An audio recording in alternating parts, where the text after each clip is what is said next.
Quem em casa não deu aquela sensibilidade de inoperância do judiciário? Quem não sentiu aquela coisa dentro do coração de, porra, justiça merda nenhuma, né? Mas graças a Deus, a Polícia Federal não dorme e não dormiu nesse momento. Foi lá e enterrou mais uns 2 papéis no lombo desse menino para dar comprovação do cometimento do crime e a exigência de manter a prisão. Ontem eu acordei com a notícia. O Tayeri, com um membro da equipe, né? MC Pose, MC Rian, Choquei, todo mundo saiu da cadeia. Na verdade, eles não tinham nem saído ainda, mas já tinha sido anunciado que eles sairiam. E eu pensei, bom, é quinta-feira, amanhã é news, vamos entender o que está acontecendo, vamos entender porque que eles saíram e etc.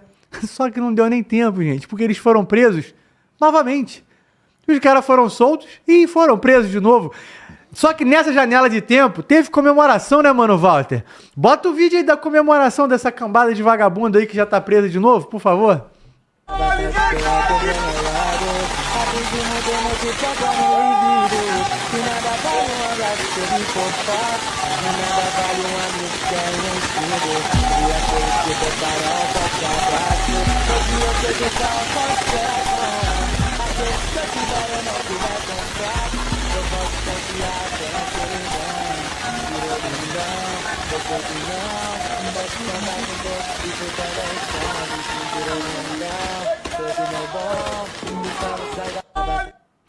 É, rapaziada, não é prazeroso ver esse vídeo e saber que eles foram presos 2 horas depois? Porra, é mais prazeroso do que se não tivesse esse vídeo. Fiz questão de colocar isso para compartilhar aqui com a nossa audiência e saber se você nutre esse mesmo sentimento que a gente. Mas vamos lá, Miqueias, começo aqui com você, pedindo aí, irmão, uma explicação. O que tá acontecendo? Que zona é essa que solta os caras todos e depois alguém pega o telefone e fala assim: ô irmão, erramos aqui, tá? Bota de volta. Vai ele. E os caras voltaram pra cadeia. Explica aí pra gente, mano. Mano, Walter, sexta-feira. Explica aí pra gente, Miquel. Simples, Eric. Infelizmente, mais uma vez, a nossa justiça olhando e partindo daquele princípio bem garantista. A gente tem que garantir os direitos do preso, independente do tamanho do problema que aquele cara represente para a sociedade.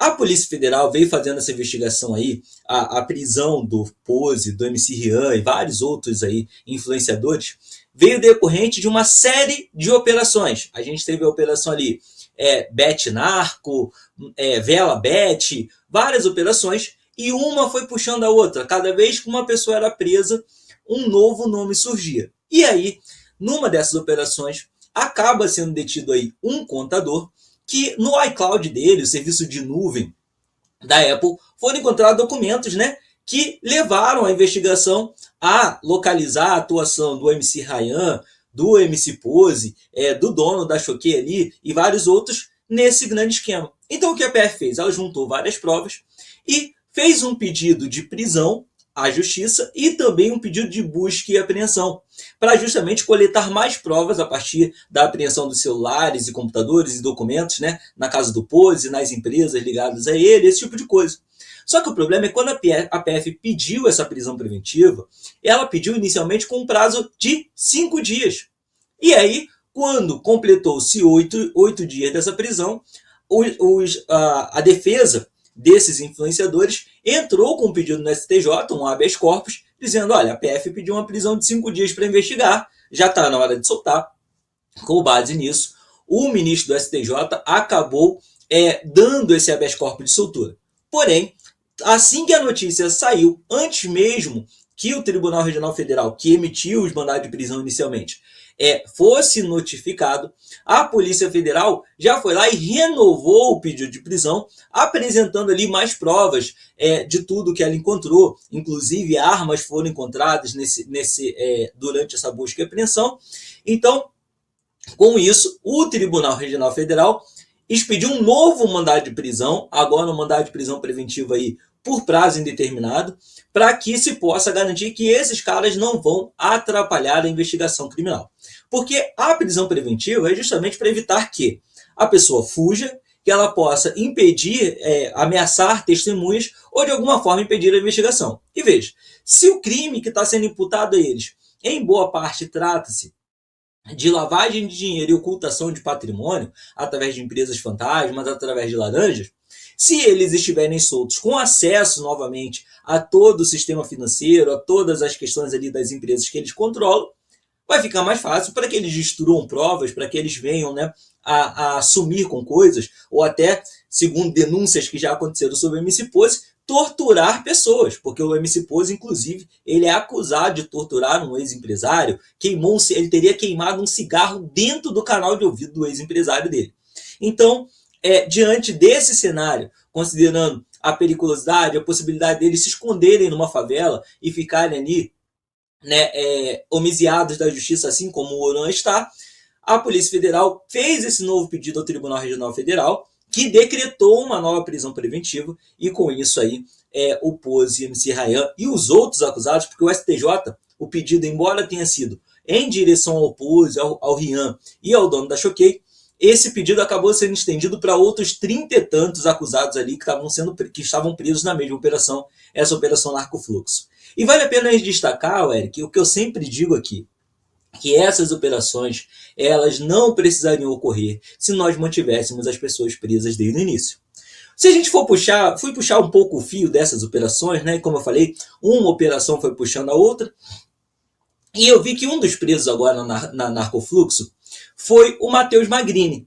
O Matheus Magrini é um influenciador também aí, com 15 milhões de pessoas na sua rede social, e ele é irmão do Eduardo Magrini, conhecido como Diabo Loiro. O Diabo Loiro, o Eduardo Magrini, foi preso no final do ano passado, acusado justamente de lavagem de dinheiro para o PCC. E quando a gente vai ver o histórico desse Eduardo Magrini, nós temos que esse Eduardo Magrini, ele é apontado pelo Ministério Público como uma pessoa ligada ao PCC pelo menos desde 1998. Ele está na vida criminosa por documento falso, por tráfico de drogas, porte ilegal de arma, uma série de crimes, e inclusive ele teria sido um dos organizadores daquele ataque que o PCC fez no ano de 2006, que deixou o estado de São Paulo em caos, onde o PCC foi atacar inclusive policiais em casa, atacou delegacias. O Eduardo Magrini, conhecido como Diabo Louro, participou de toda essa situação, segundo o Ministério Público, e estava aí solto, lavando o dinheiro do PCC. Então a gente percebe que esse cara é mais um que ajudou aí a criar as pontes, né, para essa negociação, para todo esse esquema, onde Matheus Magrini, MC Pose, MC Rian, o dono da Choquei, vários outros influenciadores e empresas lavavam dinheiro do PCC e do Comando Vermelho. Mais uma prova que a gente sempre tem falado aqui, que as facções brigam entre si em alguns territórios, mas o foco deles é o dinheiro, e quando necessário eles se juntam. Inclusive, nos desdobramentos disso, vale a pena a gente lembrar que, embora essa operação seja da Polícia Federal, a Polícia Civil do Rio de Janeiro já tinha feito a prisão da MC Pose lá no início do ano passado, justamente por causa desses mesmos crimes. Então, por que a gente está prendendo a MC Pose de novo, se ele já tinha sido preso ano passado? Teve mais um ano aí para ficar cometendo esses crimes, participando de toda essa sacanagem? Assim como o Eduardo Magrini vem cometendo crimes, está vinculado ao PCC aí desde o início dos anos 2000, e é mais uma daquelas operações que, embora nós estejamos comemorando o resultado hoje, talvez daqui a 1 ano, 2 anos ou 3 meses, a gente esteja falando de novo. Olha, MC Pose foi preso. Por quê? Provavelmente, apesar do esforço da Polícia Federal, apesar do esforço da Polícia Civil do Rio de Janeiro e do Ministério Público, é bem provável que ele não vai permanecer preso por muito tempo, apesar de tudo. Muito bom, Miquel. Batata da Madison. Vamos lá, irmão. Quero te ouvir, pegando aí todo esse gancho que o Miquel já nos trouxe, com você. Maravilhosa explanação do meu caro amigo Miquel, como sempre, como sempre, como sempre. Brilhante, meu camarada. É isso aí, Miquel. O que acontece? Foi concedido o habeas corpus, Miquel. Na verdade, a justiça concedeu o habeas corpus, a liberdade, né? E é que a Polícia Federal correu rapidinho lá e pegou fatos novos e apresentou. O que me deixa muito interessante, que me deixa, embora cautelar a prisão preventiva, Miquel, tem esse condão de preservar a possibilidade da aplicabilidade da sentença no final e que eles não venham macular a investigação, né? A persecução criminal. Tá aí meu delegado aí, vai deixar brilhantar isso aí depois.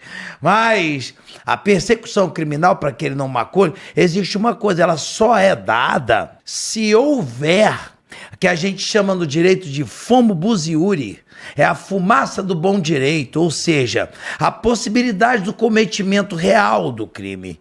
Tá entendendo? Ele não pode pegar, a gente não consegue, né? A gente não, porque eu nunca fui autoridade para solicitar uma prisão. Mas aí o delegado aí, ele vai explicar melhor isso. Se o fato tem que ser muito, tem que ter muita consistência para que realmente entre o cometimento, né, e a possibilidade de você achar que o cara cometeu para adentrar com uma prisão preventiva, né? E aí que o juiz vai conceder. Então, ou seja, desde o início, não houve prisão em flagrante, desde o início a manutenção foi dado continuidade, né? Desde o início já era uma prisão provisória. E isso deu continuidade pela força que tem a ligação deles de maneira real, as provas, a robustez das provas já existente. Mas mesmo assim, atravessaram o habeas corpus e soltaram os garotos. O que acontece, gente? Quem em casa não deu aquela sensibilidade de inoperância do judiciário? Quem não sentiu aquela coisa dentro do coração de, porra, justiça merda nenhuma, né? Mas graças a Deus, a Polícia Federal não dorme e não dormiu nesse momento, foi lá e enterrou mais uns 2 papéis no lombo desse menino para dar a comprovação do cometimento do crime e a exigência de manter a prisão, a manutenção da prisão, né? De manter os garotinhos engaiolados e aí tá lá enfiados, enterrados até o pescoço, né, cara?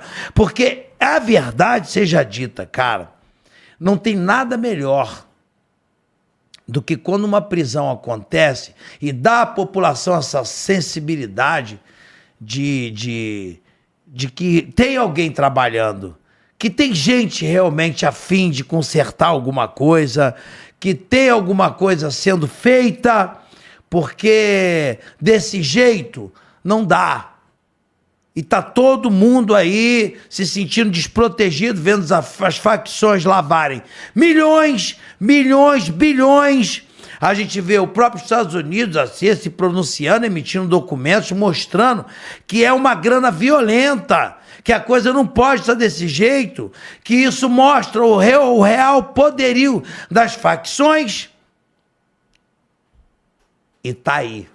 A Polícia Federal vai lá, tomara que eles tenham pego mais 2 folhinhas só e enterrado, porque virão mais investidas assim, em cima de habeas corpus e tudo mais, recontestando a prisão, e eu tenho certeza que a Polícia Federal vai lá na pastinha, pegar mais 2 folhinhas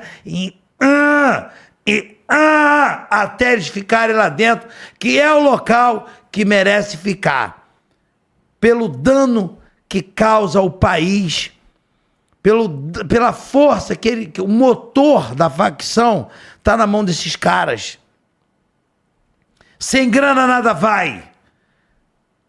É na mão desses caras que sai toda a corrupção, toda a manipulação estatal. É por isso que as facções estão dentro das vísceras da política, da administração pública, porque tem muita grana. Fala-se em 260 bilhões. Quer dizer, é impossível você achar que eles não vão adentrar aos órgãos públicos, aos órgãos estatais, se não tiver um sistema fiscalizador, uma corregedoria, situações onde vem interpelar constantemente isso aí vai ser, como se diz o seguinte, né? Uma condição sine qua non, pronto, juridicamente. É uma condição quase sem condições de imaginar diferente, tá?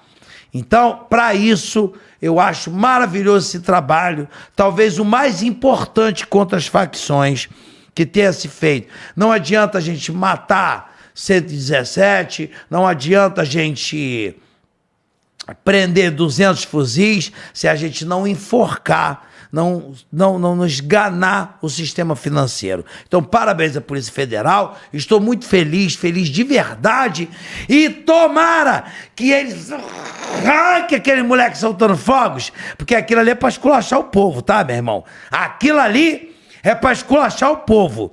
E tomara que viasse aqueles caras, tudo na associação pro tráfico, tá? Porque que o cara é criminoso. Se tu tá festejando o tempo todo, idolatrando o cara, empurrasse esses viados também. Vamos lá, galera! Pra cima deles! Tá funcionando. É isso aí, Batata. Vamos lá, delegado Fred Murta acompanhou todo esse caso aí, porque aqui no Rio de Janeiro, em São Paulo, foi um frisson danado. Mas, como o Batata bem falou, todo mundo ainda tá preso. E a gente espera que assim continue, né?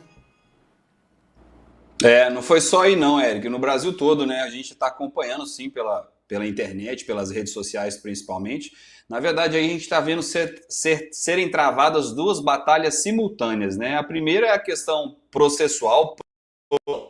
É uma disputa ali no bojo do inquérito policial. Isso aí é bem comum.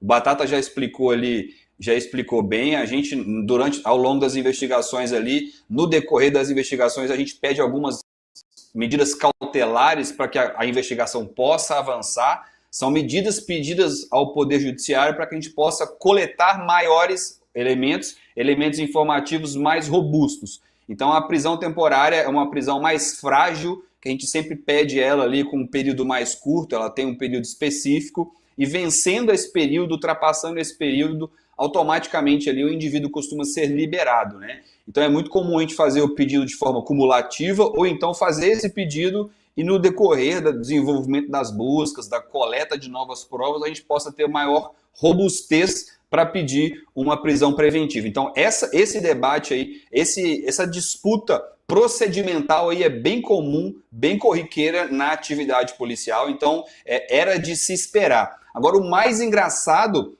é a outra guerra, né? A batalha da guerra de narrativas. A gente vê um vídeo como esse aí de indivíduos, de criminosos, celebrando a liberação de um cara que acaba sendo ídolo dessa turma, né? Isso aí realmente é um tapa na cara e a gente acaba, com relação a isso, vivendo uma montanha-russa. A gente acorda de manhã com uma notícia boa, no final do dia a gente já tem uma quebra de expectativa, só que nada disso nos surpreende, né? Eu fiz o vídeo no dia que eles foram presos, na semana passada eu estava em São Paulo, por conta da LAAD, e eu fiz um vídeo lá em São Paulo reagindo à prisão dele, e no próprio vídeo dele eu falei, mas podem esperar que nos próximos dias provavelmente ele vai estar em liberdade. Dito e feito, 7 dias depois, uma notícia de que eles estariam saindo quando houve essa reviravolta, e antes de sair veio um novo pedido de prisão, né? Só que a gente está observando que, além da questão procedimental, dessa disputa ali entre defesa e acusação, de coleta de provas, de justificativa ou não de manutenção de prisão, uma questão da repercussão. A gente tem uma nova modalidade hoje, eu já falei disso aqui em outros casos, que é a repercussão social. Então a gente está vendo hoje um peso, de um lado a questão financeira, do poder do dinheiro ali, de defesas, de equipes de defesa que conseguem ficar em cima ali do poder judiciário para não deixar passar nada, ao mesmo tempo um contraponto da repercussão. Então, quando um caso desse sai a notícia como saiu da liberdade que eles iriam ter, a repercussão é negativa e imediata. E isso traz um peso para o caso. Isso faz com que o juiz, o desembargador, aquele operador da justiça que está cuidando do caso tenha uma atenção especial e pense 2 vezes em tomar uma decisão. Há pouco tempo atrás, era tomado sem o menor constrangimento, e quando você fosse ver, o cara já teria saído. Então a gente está observando aí uma dicotomia aí, uma disputa processual e uma disputa pública de repercussão social. Então eu acho que esse caso ele está deixando isso muito claro, né? E só uma coisinha que o Miquéias descreveu bem o caso ali envolvendo o Rian, né? O Diabo Louro, que é um dos líderes do PCC, que foi citado lá, ele é padrasto do MC Rian. Ou seja, o MC Rian é enteado dele. Então ele não só estava na investigação, como tem uma relação anterior ali de parentesco ali, de convivência. Inclusive um dos irmãos do MC Rian, salvo engano, é filho desse mesmo indivíduo. Então a ligação desses caras é a mesma coisa do Pose do Rodo. Eu já comentei umas 3 ou 4 prisões do Pose do Rodo. Não sei se vocês sabem, o Pose do Rodo foi preso aqui em Mato Grosso em 2019, durante um show que ele foi fazer no interior. Situações de apologia ali foram denunciadas e ele foi preso pela Polícia Civil aqui no estado, voltou para o Rio, e aí já tiveram outras 3 ou 4 operações envolvendo o nome dele, envolvendo a mulher dele, lavagem de dinheiro, sempre ligação do tráfico, organização criminosa e lavagem de dinheiro, e isso não vai parar. Não vai parar porque o dinheiro desses caras vem daí, é daí que vem, não adianta falar diferente. MC não é bandido, se não fosse, não estaria sendo preso toda hora. Hoje em dia é muito difícil conseguir a prisão de alguém, gente, ainda mais uma pessoa famosa, uma pessoa com poder aquisitivo. Isso não ia acontecer se não tivesse bastante elementos. E vai acontecer e vai continuar acontecendo, por quê? Porque, infelizmente, nós não temos uma capacidade de manter uma pessoa presa no Brasil. A pessoa comete o crime e nada disso resolve o problema. Ele vai continuar fazendo, como o Miquéias disse, nós vamos ver novamente acontecendo, ocorrerão outras prisões envolvendo esses MCs, porque infelizmente no nosso país ninguém fica preso e tudo fica por isso mesmo. Então é um cenário que tende a se repetir e no nosso caso é acordar feliz e ficar triste no final do dia, porque é uma montanha russa de emoções.